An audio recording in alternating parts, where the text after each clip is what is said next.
আলুকা বিকুল্লি ইসমিন হু আলাক, আল্লাহ তোমার যত নাম আছে সব নামের ওসিলায় তোমার কাছে ফরিয়াদ করি, সব নামের ওসিলায়। আনসালতাহু ফি কিতাবিক, যে নাম তুমি তোমার কিতাবে নাজিল করেছো। আও আল্লামতাহু আহাদাম মিন খালকিক, অথবা তোমার কোন সৃষ্টিকে তোমার নাম তুমি জানিয়েছো। আও ইস্তাসারতা বিহি ফি ইলমিল গায়বি ইনদাক, অথবা গায়েবের জ্ঞানে তুমি তোমার নিজের জন্য ওই নামগুলো সংরক্ষিত রেখে দিয়েছো। সব নামের ওসিলায় তোমার কাছে চাই। সুবহানাল্লাহ পড়েন। তার মানে আল্লাহ তোমার যে নামগুলো আমরা জানি এগুলার ওসিলায়ও চাই, যে নামগুলো আমরা জানি না সেগুলোর ওসিলায়ও চাই। আল্লাহর সব নাম আল্লাহ আমাদেরকে জানায় নাই, কিছু নাম জানিয়েছেন, কিছু নাম তিনি জানান নাই। সুবহানাল্লাহ বলেন।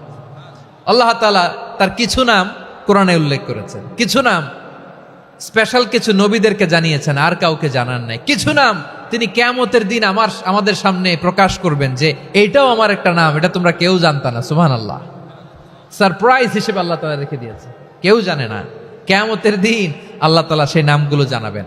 আর কিছু নাম আছে সেই নামগুলো আল্লাহ কোরআনেও বলে নাই, কোন নবীরেও জানায় নাই, কিয়ামতের দিনও সারপ্রাইজ হিসেবেও জানাবে না। ওই নামগুলো স্বয়ং খোদ আল্লাহ ছাড়া কেউ জানে না। এজন্য বিশ্বনবী দোয়ার সময় বলতেন, আল্লাহ তোমার যে নামগুলো জানি, যে নামগুলো জানি না, সব নামের বরকতে তোমার দরবারে চাই, সব নামের ওসিলায় তোমার কাছে ফরিয়াদ করি। সুবহানাল্লাহ বলেন।